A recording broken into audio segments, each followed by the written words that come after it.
मछली के साथ में दहियो चल जेते आए की जे अहाँ के विचार दही माछ नहीं निक लागे हे बाबू आइ कहीं साहेब सब चल गेल हमरा गांव में साहेब बहुते छथिन अच्छा देखबै तब ल लेबै 10 किलो वाला डब्बा दही होते त हां हां आ मिठाई देख लेबै त एगो बाल्टी से अपना जे मनसा दे त सब चीज लिखा दी रे मनसा बाप रे वाह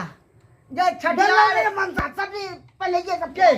हेते जराते 10वां भेले ओनाते यो हेते चिंता किया करे छ अरे लाल गुलाब छाड़ा हेते जेहन हम से ओने छाड़ा हेते मैं कहलियन केरा सब भैया है बे खूब बढ़िया से खेथिन खूबगर तब ना हेथिन हम चलै छियन त केन देखते के